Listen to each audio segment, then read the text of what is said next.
Este audiobook foi criado com utilização de software, tratando-se de uma narração artificial. Este conteúdo não está protegido por direitos autorais. Livro das Moradas ou Castelo Interior de Santa Teresa de Jesus. Quartas Moradas. Capítulo 1. Trata da diferença que há entre ternuras na oração e gostos, e diz o contento que lhe deu entender que é coisa diferente o pensamento e o entendimento. É de grande proveito para quem se recreia muito na oração. Para começar a falar das quartas moradas, bem necessário é o que fiz, que foi encomendar-me ao Espírito Santo e suplicar-lhe que, daqui em diante, fale por mim, para dizer alguma coisa das que ficam por dizer, de maneira que o entendais, porque começam a ser coisas sobrenaturais, e é dificultosíssimo dá-las a entender, se Sua Majestade não o faz, como o fez, há 14 anos, pouco mais ou menos. Quando escrevi em outra parte até onde eu havia entendido, ainda que me parece que tenho agora um pouco mais de luz destas mercês que o Senhor faz a algumas almas, é diferente o sabê-las dizer. Faça Sua Majestade, se daí há de seguir-se algum proveito, e se não, não. Como estas moradas já estão mais perto de onde está o rei, é grande a sua formosura e há coisas tão delicadas para ver e entender, que o entendimento não é capaz de poder achar maneira de dizer sequer alguma coisa que venha tão ajustada, que não fique bem obscura para os que não tenham experiência, pois, quem a tem, muito bem entenderá, em especial se já é muita. Parecerá que, para chegar a estas moradas, se deverá ter vivido nas outras muito tempo, e embora o normal seja que se tenha estado na que acabamos de dizer, não é regra certa, como tereis ouvido muitas vezes, porque o dá o Senhor, quando quer e como quer e a quem quer, como bem seus, e não faz agravo a ninguém. Nestas moradas, poucas vezes entram as coisas peçonhentas e, se entram, não fazem dano, antes deixam lucro. E tenho por muito melhor quando entram e dão guerra neste estado de oração, porque poderia o demônio enganar, à volta dos gostos que Deus dá, se não houvesse tentações, e fazer muito mais dano do que quando as há, e não ganhar tanto a alma, pelo menos apartando todas as coisas que a hão de fazer merecer, e deixando-a num embevecimento habitual. Porque, quando o embevecimento é habitual em um ser, não o tenho por seguro nem me parece possível estar assim sempre num mesmo ser o Espírito do Senhor neste desterro. Pois falando no que disse que diria que, da diferença que há entre contentamentos na oração e gostos, contentamentos, me parece a mim, se pode chamar aos que adquirimos com a nossa meditação e petições a nosso Senhor, que procedem do nosso natural, ainda que, enfim, ajuda para isso Deus, pois há de se entender em tudo, quanto dissermos que nada podemos sem Ele, mas nascem da mesma obra virtuosa que fazemos e parece que o ganhamos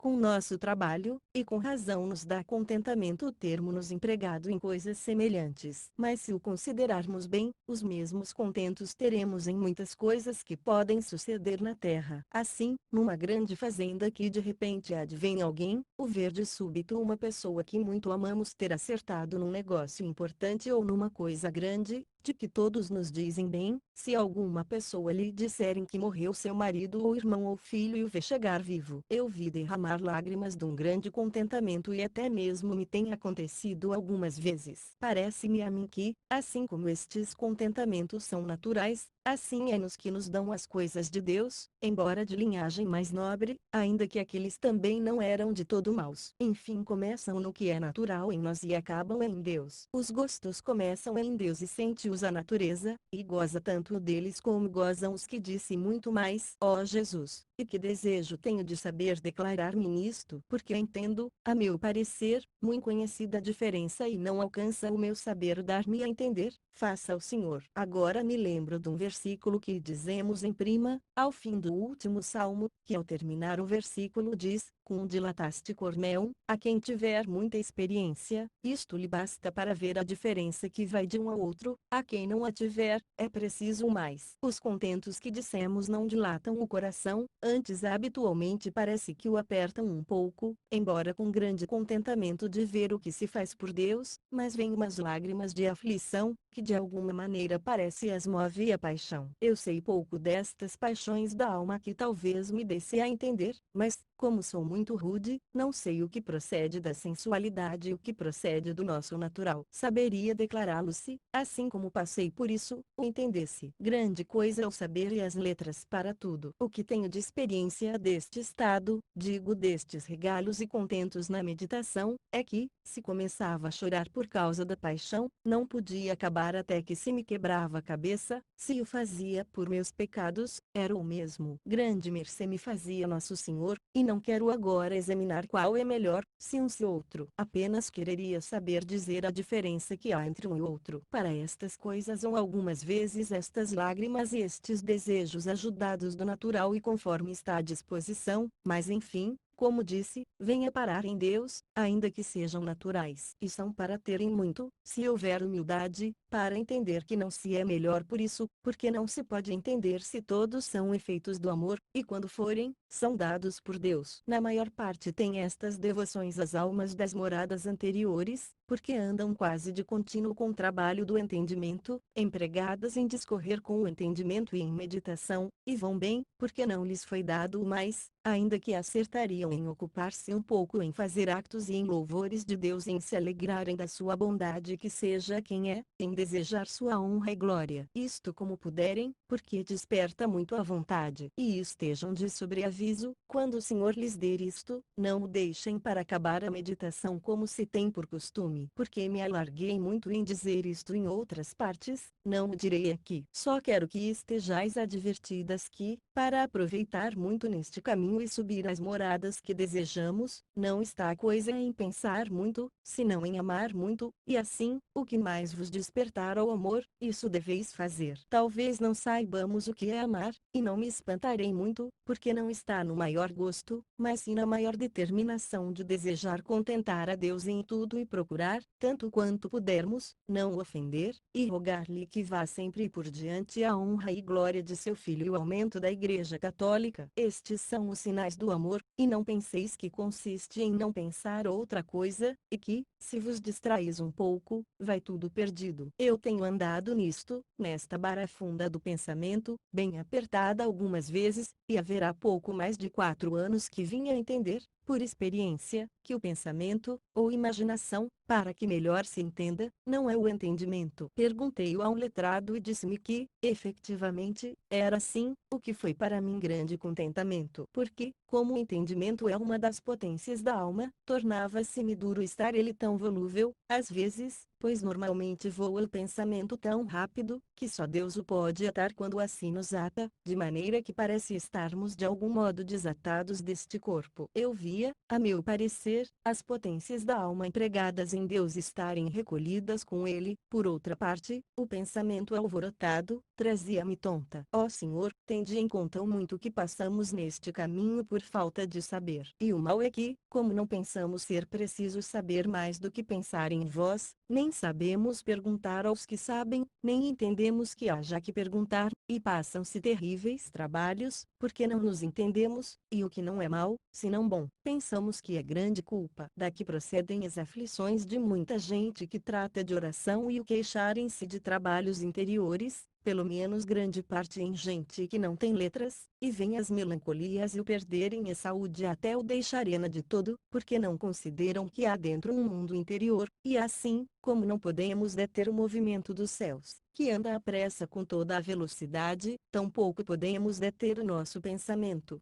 E logo metemos todas as potências da alma com ele e nos parece que estamos perdidas e mal gasto o tempo em que estamos diante de Deus. E a alma está porventura toda unida a ele nas moradas muito próximas e o pensamento nos arredores do castelo, padecendo com 1000 animais ferozes e peçonhentos e merecendo com este sofrimento, e assim, nem nos há de perturbar nem o havemos de deixar, que é o que pretende o demônio. E, na maior parte, todas as inquietações e trabalhos vêm deste não nos entendermos.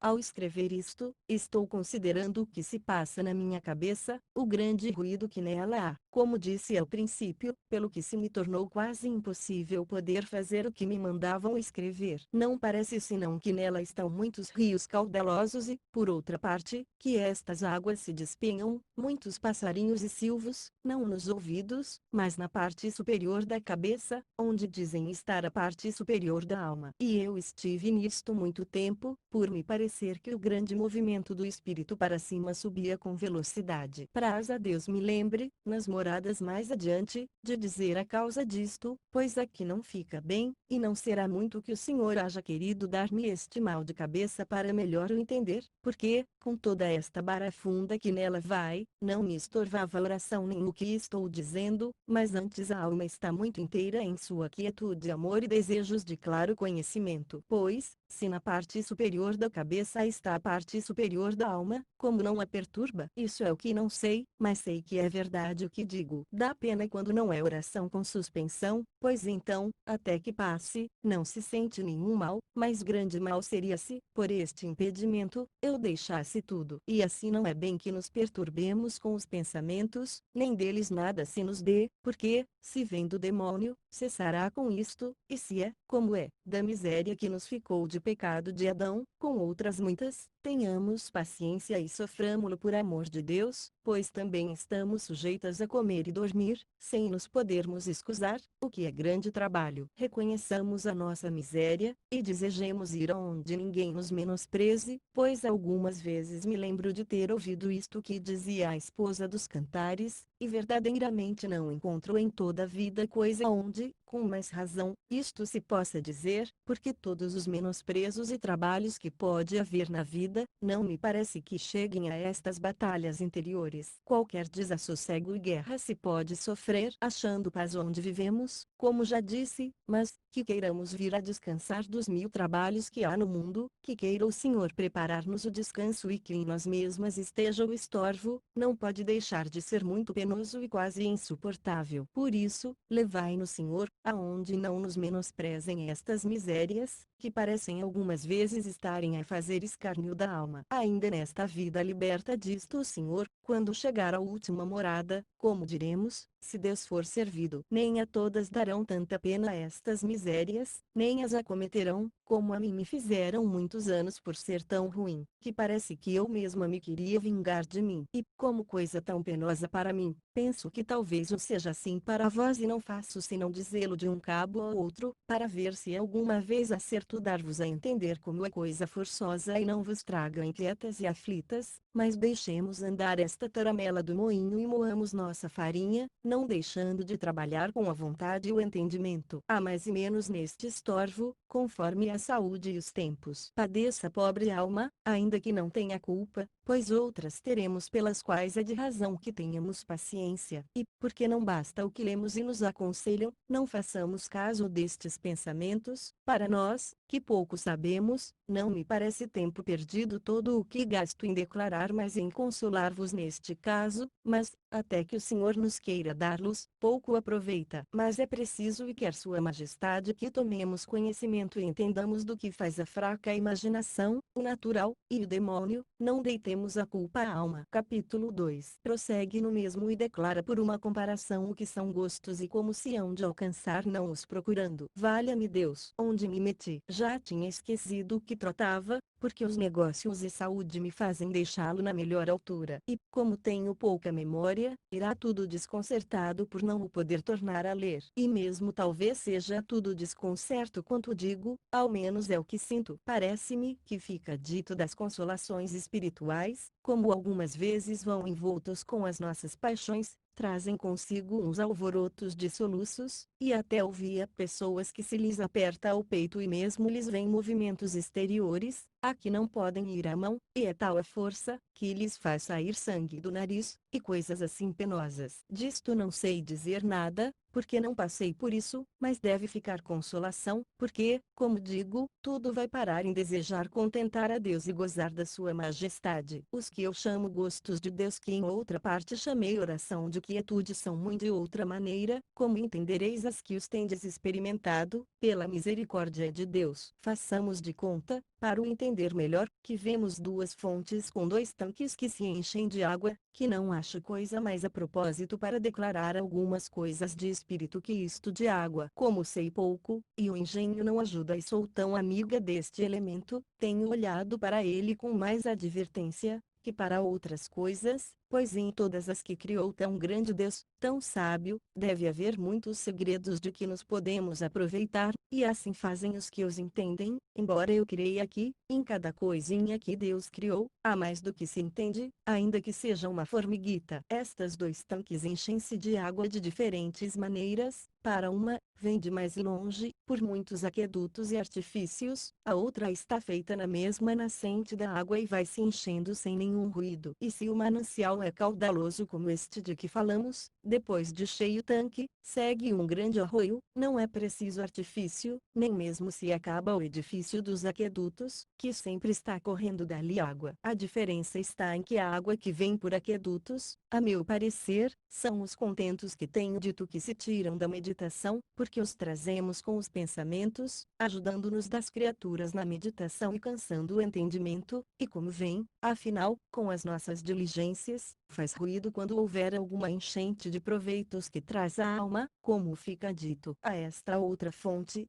vem a água da sua mesma nascente, que é Deus, e assim, como e quando Sua Majestade quer e é servido de fazer alguma mercê sobrenatural, Ele produz esta água com grandíssima paz e quietação e suavidade no mundo interior de nós mesmos, eu não sei até onde, nem como, nem mesmo aquele contento e deleite se sente como os de cá no coração digo no seu princípio, que depois tudo enche, vai se derramando esta água por todas as moradas e potências, até chegar ao corpo, por isso disse que começa em Deus e acaba em nós, e é certo, como verá quem o tiver experimentado, todo o homem interior goza deste gosto e suavidade. Estava eu agora vendo ao escrever isto, que no versículo que diz, dilataste Cormel, disse que se dilatou o coração, e como digo não me parece que seja coisa que nasce do coração, mas sim de outra parte ainda mais interior, como uma coisa profunda. Penso que deve ser o centro da alma, como depois entendi e direi no fim, que certo é, vejo segredos em nós mesmos que me trazem espantada muitas vezes. E quantos mais deve haver? Ó Senhor meu e Deus meu, que grandes são vossas grandezas. E andamos por cá como uns pastorinhos tontos, parecendo-nos que enxergamos alguma coisa de vós e deve ser tanto como nada, pois em nós mesmos há grandes segredos que não entendemos. Digo tanto como nada, para o muito, muitíssimo que há em vós, e não porque não sejam muito grandes as grandezas que vemos, mesmo no que podemos alcançar das vossas obras. Voltando ao versículo, o que ele me pode é que aproveitar, a meu parecer, é aquela dilatação, pois parece que, assim que se começa a produzir aquela água celestial deste manancial que digo, do profundo de nós mesmos, parece que se vai dilatando e alargando todo o nosso interior e produzindo uns bens que não se podem dizer, nem mesmo a alma sabe entender o que é aquilo que ali se lhe dá. Sente uma fragrância interior, digamos agora, como se naquela profundidade interior estivesse um braseiro onde se lançassem olorosos perfumes, nem se vê o lume nem onde está, mas o calor e o fumo perfumado penetram toda a alma e até bastantes vezes, como já disse, participa o corpo. Olhai e entendei-me, nem se sente calor nem se aspira perfume, pois isto é coisa mais delicada que estas coisas, é apenas para vô-lo dar a entender. E entendam as pessoas que não passaram por isto, que é verdade isto passar-se assim e que se entende, e que o entende a alma mais claramente do que eu digo agora. Não é isto coisa que se possa imaginar, porque, por diligências que façamos, não o podemos adquirir e isto mesmo se vê não ser do nosso metal, senão daquele puríssimo ouro da sabedoria divina. Aqui não estão as potências unidas, a meu parecer, mas embebidas e olhando como espantadas o que será aquilo. Poderá ser que nestas coisas interiores me contradigam tanto do que tenho dito em outras partes, não é maravilha, porque em quase 15 anos desde que o escrevi, talvez me tenha dado o Senhor mais claridade nestas coisas do que então entendia e, agora como então, posso errar em tudo mas não mentir, que, por misericórdia de Deus, antes passaria 1000 mortes. Digo que entendo. A vontade bem me parece que deve estar unida, de certa maneira, com a de Deus, mas, nos efeitos e obras que depois se seguem, é que se conhecem estas verdades da oração, pois não há melhor crisol para as provar. É bem grande mercê de Nosso Senhor, se a conhece quem a recebe, e muito grande se não volta atrás. Logo querereis, minhas filhas, procurar ter esta oração, e tendes razão, pois como disse a alma não acaba de entender as mercês que ali lhe faz o Senhor e o amor com que a vai chegando mais a si. De certo está, desejando saber como alcançaremos esta mercê. Eu vos direi o que nisto tenho entendido. Deixemos o Senhor fazê-la quando é servido, por sua majestade o querer e não por mais nada. Ele sabe o porquê, não nos havemos de meter nisso. Depois de fazermos o mesmo que fazem os das moradas anteriores, humildade, humildade. Por ela se deixa render o Senhor a tudo, quanto dele queremos. E a primeira coisa em que vereis se atendes, é em não pensar que mereceis estas mercês e gostos do Senhor, nem que os haveis de ter em vossa vida. Direis, desta maneira, como se hão de alcançar não os procurando? A isto respondo, não há outra melhor do que esta que vos disse, e não os procurar pelas razões seguintes: primeiro, porque a primeira coisa,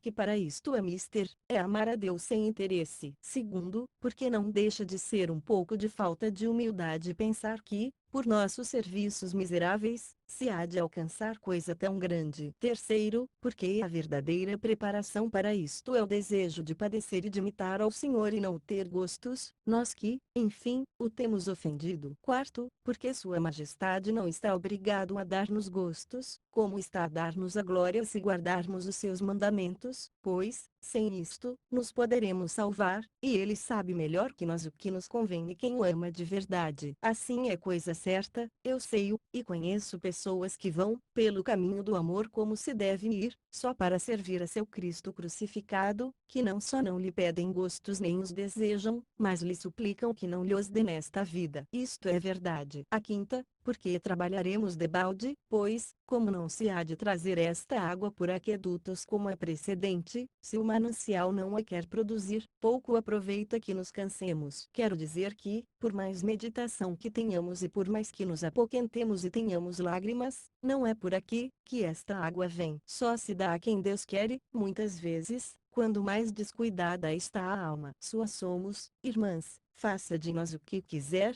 leve-nos por onde for servido. Creio bem que, a quem de verdade se humilhar e desapegar, digo de verdade, porque não há de ser só em nosso pensamento, que muitas vezes nos engana, senão que estejamos desapegadas de todo, não deixará o Senhor de nos fazer esta mercê, e outras muitas que não saberemos desejar. Seja Ele para sempre bendito. Amém.